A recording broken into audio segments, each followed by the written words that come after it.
When I first heard what happened to Farkhunda, I couldn't believe my ears. How could a crowd of ordinary people living among us commit such a brutal act? But what shocked me even more was how so many tried to justify it. She brought it on herself, they said. She insulted the faith. But is that really what faith is about? Can justice be delivered with fists and stones? Honestly, guys, this story still gives me chills, so let's dive right into this difficult case. This story isn't just about Farkhunda. It's about how, in our society, women constantly have to prove their innocence simply by existing. While some may try to forget what happened, we have to remember, so such injustice never happens again. March 2015 in Kabul. The city was buzzing with preparations for Nowruz, the Persian New Year, celebrated in Afghanistan on March 21st or 22. Farkhunda Malikzada, like her entire family, was getting ready for the big day. Her faith, which had guided her since childhood, was at the center of her life. But this very faith and her deep religiosity would shape the events that would ultimately change her life forever. Thursday, March 19th, Farkhunda left her home as usual, fully intending to attend her Quran studies. Before she left, she spent a few peaceful moments with her family. She kissed her little nephew, shared kind words with her mother, and promised she'd be back soon. That day, the house was filled with the aroma of spices, a familiar scent thanks to Farkhunda's culinary skills. She was a true master in the kitchen. She had taken on most of the responsibility for preparing the holiday meal, and with a smile, she assured her family everything would be ready on time. However, her path that day didn't take her directly to her lesson. Instead, she stopped at one of her favorite spots, the Shado Shamshira Mosque, a majestic building with soft yellow walls standing near the Kabul River. Farkhunda always found peace and calm there. Her visits to the mosque had become a ritual, and it was here she often met with the elderly caretaker, Zainuldin. He was a wise and kind man, always willing to engage in discussions about religion and share his knowledge. With him, Farkhunda could talk about Quranic verses that were important to her, and Zainuldin saw in her the purity and sincerity of her faith. Their conversations under the mosque's arches not only strengthened her spirit, but also brought her a sense of tranquility. Her devotion to her religious beliefs was unwavering. From a young age, she had absorbed the lessons of discipline and modesty instilled by her parents. The Quran wasn't just a holy book to her, it was a source of inspiration and strength. She had memorized its verses and could recite passages that gave her confidence during the toughest moments in life. This piety was also reflected in her appearance, always modest, never showing her hair or body, except for the oval of her face and her hands. Despite her commitment to family and faith, Farkhunda's personal life hadn't unfolded as she had hoped. Her dreams of marriage and children hadn't come true. Marriage proposals, which she quietly longed for, never materialized. She held on to hope, though at times she couldn't help but wonder why fate hadn't smiled upon her in this regard. Her family reassured her that things would happen in due time, but the anxiety still lingered inside her. With each passing year, her devotion to her faith became even more evident. Those around her didn't just see her as a young woman, they saw her as a symbol of ideals many believed had been lost in the modern world. Friends, teachers, and acquaintances respected her. To them, she was an example of sincerity, virtue, and spirituality. That March day when Farkhunda left home, everything seemed as normal as ever, but this day would mark a turning point in her life. The events that would unfold at the gates of Shado Shamshira Mosque would change her fate forever, along with the lives of those who knew and loved her. Farkhunda couldn't walk past Zainuldin's stall without noticing the bright scarves, sparkling beads, and especially the neatly arranged amulets. Approaching closer, she picked one up and immediately noticed strange symbols on the rolled-up papers inside. Her heart began to race. These markings clearly went against the teachings of Islam. How could anyone sell such items right outside a mosque where people came seeking spiritual enlightenment? Unable to hide her shock and outrage, she approached Zainuldin with a question. The old man, noticing her interest, slowly raised his eyes and with a slight smirk, responded that he sold what people wanted. Many believe in their power and are willing to pay for it, he said indifferently. But Farkhunda couldn't accept such an explanation. She tried to convince him that such things contradicted the Quran, that these weren't just amulets, but a desecration of sacred texts. The tension between them grew with every word. Holding the cold beads of one of the amulets in her hand, she carefully unwrapped the paper inside. It contained a small fragment of the Quran, but the verses were taken out of context, surrounded by symbols that resembled magical signs. Farkhunda felt a wave of indignation and fear. For her, this wasn't just disrespect, it was blasphemy, turning the sacred into a tool for deceit. Zainuldin, noticing her reaction, began speaking more confidently. His tone softened, as if telling a bedtime story. "These amulets can work miracles," he began. "They can heal illnesses, bring luck, protect from evil. And if a woman wants children, this amulet will guarantee her the pregnancy she's been hoping for." Farkhunda couldn't believe what she was hearing. How could someone so calmly and with such certainty peddle false promises as if they were the truth? But that wasn't all. Her eyes were drawn to other items on the stall, things that seemed entirely out of place in a sacred setting. Alongside the amulets and beads were packs of pills, and among them, Farkhunda noticed Viagra and condoms. To her, this was the epitome of cynicism and an insult to the traditions she held so dear. Her outrage grew stronger. Unable to contain herself, she began speaking louder, her voice ringing with righteous anger. She accused Zainuldin of blasphemy, telling him that his trade was an insult to the faith and that he was deceiving simple, devout people. She demanded that he remove his goods immediately and close his stall. Their argument grew more heated, and soon their raised voices began drawing the attention of passers-by. People started to stop, forming a circle around them, as if watching a scene unfold. Zainuldin, now losing his composure, his voice trembling with tension, suddenly shouted to the crowd, "This woman burned a copy of the Quran!" His words struck like lightning, shocking the bystanders. Their faces instantly twisted in horror and judgment. Farkhunda, keeping her calm, loudly and clearly stated, "I am a Muslim, and Muslims do not burn the Quran." But her words were drowned out by the rising tide of outrage. The rumor of her desecration spread like wildfire. The crowd became more and more enraged, and men began streaming toward the Shah-Do Shamshira Mosque, their faces filled with righteous fury, ready to avenge the alleged insult to the holy text. In footage captured by witnesses, you can see the crowd of men surrounding Farkhunda, whose desperate attempts to defend herself were swallowed by the hateful shouts. Her voice echoed above the growing chaos as she denied the accusations, but her words were lost in the aggression. She repeated over and over that she had not burned the Quran, that she was a Muslim, but no one was listening. Cries of "silence" rang out, and her only chance to be heard vanished under the weight of collective rage. The atmosphere grew darker by the second. Farkhunda pleaded with the crowd, asking them to stop filming her on their phones, but the mob, consumed by fury, paid no attention. A push, and she fell to the ground. Seconds felt like hours as the men, now encircling her, began raining down blows. Countless feet and fists struck her, leaving her no chance to rise or defend herself. Her screams pierced the air, but in the roar of hatred, no one heard them anymore. When the police finally arrived, for a moment, it seemed like there was a chance to stop the crowd.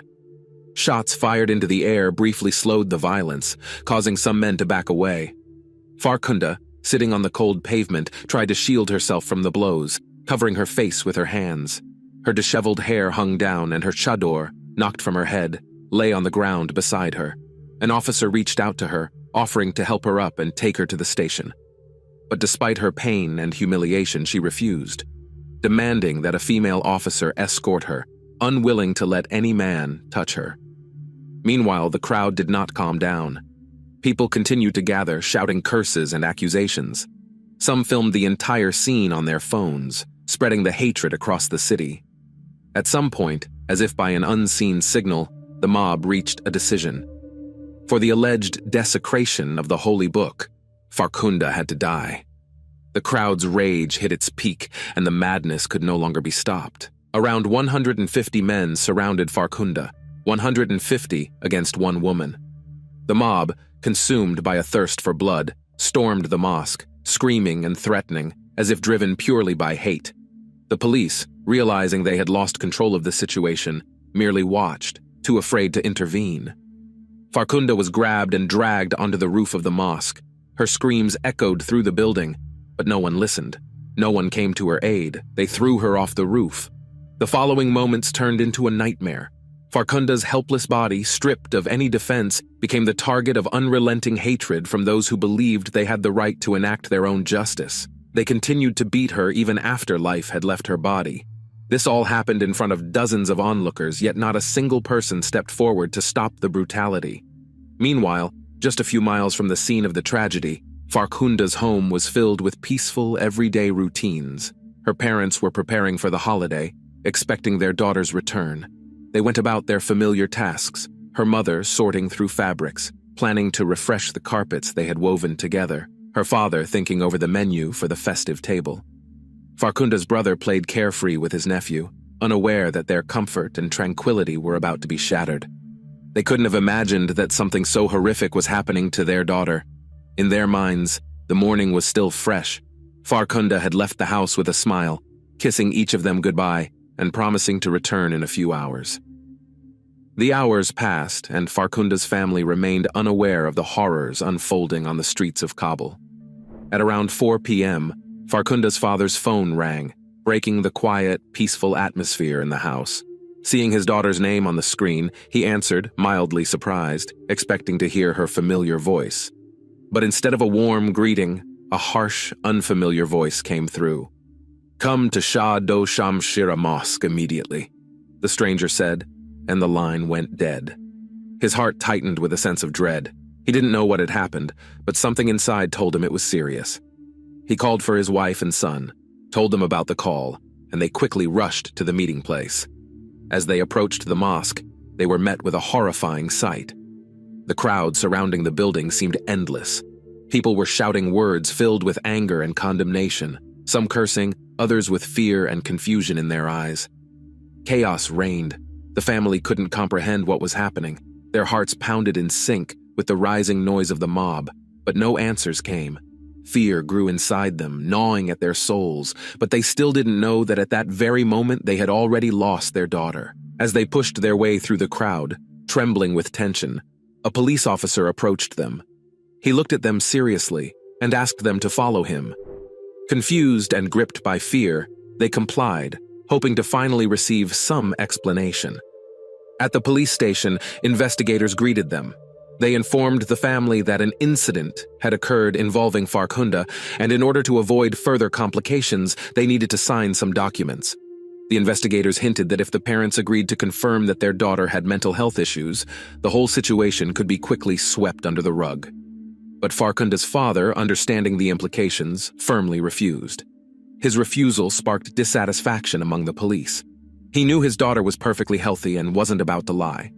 Her mother, sobbing, also refused to sign the papers. This moment marked a turning point. A heavy silence followed, broken only when one of the investigators, with a cold, indifferent voice, delivered the news no parent ever expects to hear. Their daughter was dead. It was like a thunderclap on a clear day, words too unimaginable to process. Farkhunda's mother looked at the police in horror, unable to believe what she'd just heard. Her legs gave out and she collapsed to her knees, sobbing and begging for it all to be a mistake. Her father, stunned by the news, stood frozen, unable to move. Farkhunda's brother, paralyzed with shock, stared at the officers, his face contorted with a mix of anger and disbelief, searching for even a flicker of compassion in their eyes. Soon, they had to go to the morgue to identify their daughter's body. The cold, sterile room greeted them with an eerie silence. Shaking, Farkhunda's mother approached the plastic bag and slowly unzipped it. Inside lay the mutilated body of her daughter, covered in burns and the marks of brutal violence. Gently, she ran her hand over Farkhunda's face, as if trying to wipe away the pain and suffering she had endured. Tears streamed down her cheeks as she quietly whispered, "Why? Why did this happen to you, my dear?" In her grief, she felt as though Farkhunda was answering her in a silent whisper, asserting her innocence. Realizing the gravity of the situation, the Afghan authorities ordered Farkhunda's family to leave Kabul immediately for their own safety. With no other choice, her parents and brother packed their belongings and fled, leaving behind their home and the life they once knew. All they could take with them was the unbearable pain of loss and the bitter taste of injustice. The world learned of their tragedy within hours. Videos of the brutal killing began circulating on social media. The men who had participated in the lynching showed no shame. Instead, they proudly posted photos, boasting of their actions. Some even publicly justified the crime, calling it just punishment. The next day, a new wave of unrest swept through Kabul. Some high-ranking officials and religious leaders were quick to justify the mob's actions, claiming that the protection of the Quran justified any means.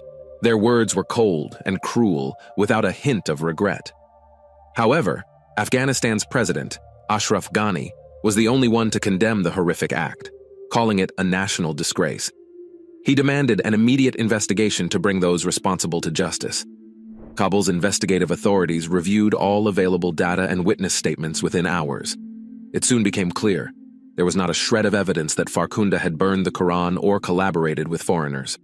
Her death was the result of a false accusation and a mob's uncontrollable rage. Officials who had initially supported the lynching began retracting their statements, but their reputations were already tarnished. Most were later removed from their positions, and their careers were in ruins. Despite their grief and fear, Farkhunda's family returned to Kabul to give her a proper farewell. The funeral took place on March 22nd, 3 days after the tragedy. The crowd at the funeral was as large as the one that had killed her, but this time, people came not with hatred, but with sorrow and shame. Afghan women took on an unusual role. They carried Farkhunda's coffin, defying the tradition that reserved this task for men.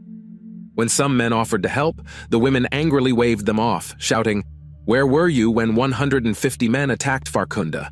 Where were you then?" On March 24th, 2 days after the funeral, thousands of women took to the streets of Kabul. They held signs that read, "We are all Farkhunda," and their faces were painted with red, symbolizing blood. It was a protest against injustice, a cry for change that Afghan women had long been waiting for. In their chants, they demanded respect and the rights they had always been denied. This was more than a call to action. It was a symbol of unity and unshakable resolve. The protest wasn't just women. It also included men walking alongside their wives, sisters, and mothers. They carried signs of support and solidarity. It was one of the largest and most significant civil demonstrations Afghanistan had seen in years. Many of the participants believed this could mark the beginning of a new era, a time when women's rights would be protected and violence would come to an end. After the brutal crime against Farkhunda shocked the country and the world, 49 men were arrested. But during the investigation, it became clear that these weren't extremists or radical fanatics. They were ordinary people, men of different ages and professions. They looked like typical city dwellers, wearing jeans, t-shirts, and sports jackets. They didn't look like the kind of people capable of such cruelty, but that's exactly what made Farkhunda's case so terrifying. One high-ranking official bitterly noted, "They put on jeans and t-shirts, but their hatred for women hasn't changed." At first, there was silence. Kabul went on with its usual routines, when what seemed like a small event escalated into a tragedy. A few weeks after it happened, the entire world was watching the trial, which was supposed to be a landmark case for Afghanistan. The country held its breath, watching live broadcasts. People hoped that those responsible for the crime against Farkhunda would be brought to justice, but those hopes quickly turned to disappointment. On May 5, 2015, the verdicts were announced. Of the 49 men, 26 were acquitted. This caused outrage among those following the trial. How could nearly half of the participants be cleared of charges? There was even more anger when it was revealed that 11 police officers, who had stood by and done nothing, were given only 1 year in prison. The hope for justice collapsed. How could 1 year compare to the life they failed to protect? Out of the entire mob, only 8 civilians were sentenced to 16 years, and just 4 men were given the death penalty. Among them was Zainuddin, the mosque caretaker, the very man who had first accused Farkhunda. He, as an elder, saw himself as a defender of faith, but his true motives remained a mystery. Questions arose. Why did he accuse her? Was it purely religious fanaticism, or was there something personal driving him? Among those convicted was a young man named Yaqub. He was only 16, and his involvement in the crime shocked many. Up until that day, he had lived a normal life, working in his uncle's shop, dreaming of his future. Hearing the commotion in the street, he ran out to see what was happening. and before he knew it, he had become part of a violent mob. In videos that spread across the internet, his face was captured at the moment he picked up a large stone and threw it at Farkhunda. A boy who once dreamed of becoming an athlete had, in an instant, turned into a criminal. This act left a deep scar on his family. Yaqub's parents couldn't believe that their son had been capable of such cruelty. They were in shock, but as the reality sank in, they admitted that their son had shown complete disrespect to a woman he didn't even know. Despite all the evidence, the sentences were unexpectedly reduced. On July 2, 2015, in a closed session of the appeals court, the death penalties were overturned. 3 men were given 20 years in prison, and Yaqub just 10 years. This sparked a new wave of protests. People had expected justice, but instead they were met with leniency toward those who had committed a horrific crime. How could this happen? Why were those who took on the role of judge and executioner given such light punishment? What was even more outrageous was that the 11 police officers, previously sentenced to just 1 year, were soon released on bail. 4 of them even returned to their positions in the Ministry of Interior. This only fueled the public's anger. Kabul's streets were filled with outrage. People couldn't understand how those who had stood by and done nothing were allowed to resume their roles. Meanwhile, Afghanistan's First Lady, Ruhollah Ghani, openly expressed her dismay and pain over what had happened. She couldn't comprehend how society had allowed such brutality. "This is a sign that our country has lived in an atmosphere of violence for far too long," she said. Her words resonated with thousands of Afghans who could no longer remain silent. Farkhunda's family, who had been forced to leave Kabul immediately after the tragedy, returned to say goodbye to their daughter, but they already knew that justice had been fleeting. The trial had become a reflection of the state of the nation. Dreams of equality and fairness once again clashed with a reality where women remained vulnerable to violence. This case left a lasting scar on Afghanistan's history, but the question of whether true change would come remained unanswered. They stood under a gray sky, gathered on the banks of the Kabul River. It seemed as if everything in this place was soaked in grief, and the heavy, oppressive sky silently watched over them. Farkhunda's memorial towered above the river, a black marble slab engraved with the words, "Martyr, innocent, unforgotten."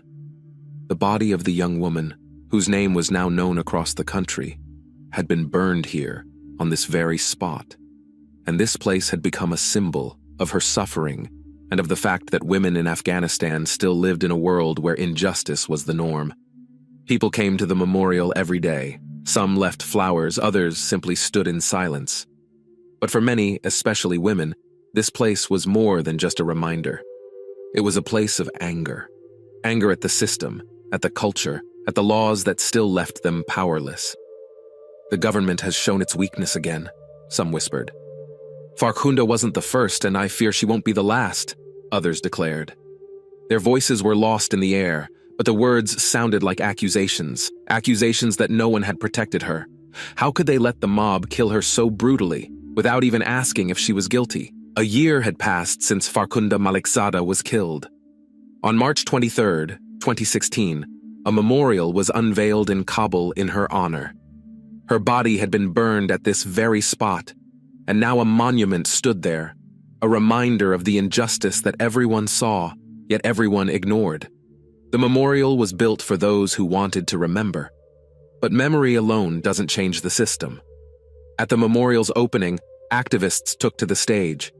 "We know the government will do nothing for women," they said. The crowd nodded. They were right, and everyone knew it. Farkhunda's death wasn't an exception. Farkhunda's death was the rule. "We continue to live in hell," they continued, and no one disagreed. Even the street where the tragedy occurred was renamed. It now bore Farkhunda's name. For some, it symbolized her suffering. For others, it was a constant reminder that real change would never come.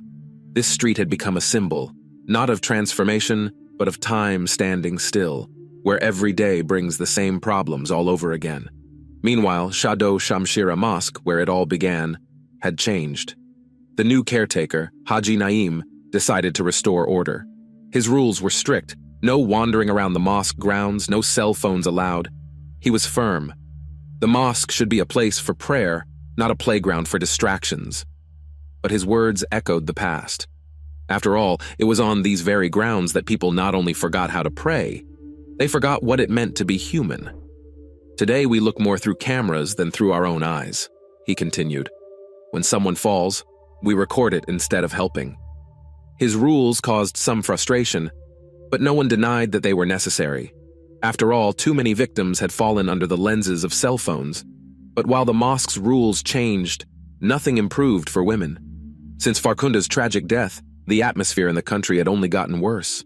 Women became even more vulnerable, while men grew bolder. On social media, Afghan women shared their stories. Stories about how men in workplaces and universities became even more brazen, knowing there would likely be no consequences for their actions. Now they think they can get away with anything, one woman wrote on Facebook. They say we're the ones provoking the violence. What was even more disturbing was that many men started blaming Farkhunda herself for her death. In videos circulating online, they claimed she was dressed inappropriately. Even though she had only lost her headscarf while being brutally beaten, it became an excuse for condemnation. She brought it on herself, they said, and these words weren't just an accusation. They became a symbol of how easily the blame could be shifted onto the victim. It was horrifying. It wasn't just a step backward. It was proof that real change wasn't coming. Afghan society still viewed women as those who break the rules, and Farkhunda's death, instead of being a call for change, became yet another reason for men to blame women for the country's problems. But amid this darkness, there were also voices of resistance. Activists who refused to stay silent gathered at protests. "We won't stop," they declared. "We will fight for every person who's been lost, for every woman that society has rejected." These words were bold, but they knew the road ahead would be long.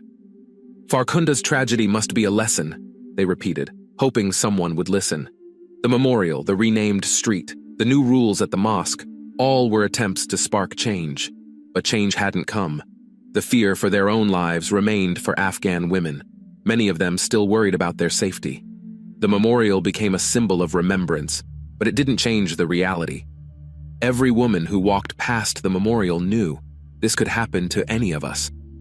So when I look at Farkhunda's story, I can't help but wonder, what really needs to change for these kinds of tragedies to stop happening?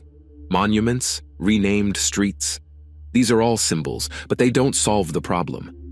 The problem runs deeper, in how our society treats women, how easily it blames and rejects them. Farkhunda's story isn't just the story of one brutal day. It's a lesson for all of us. And if we don't fight for change, if we don't start speaking up boldly about women's rights and protection, there will be more stories like this. I hope this lesson won't be forgotten, because silence always breeds new tragedies.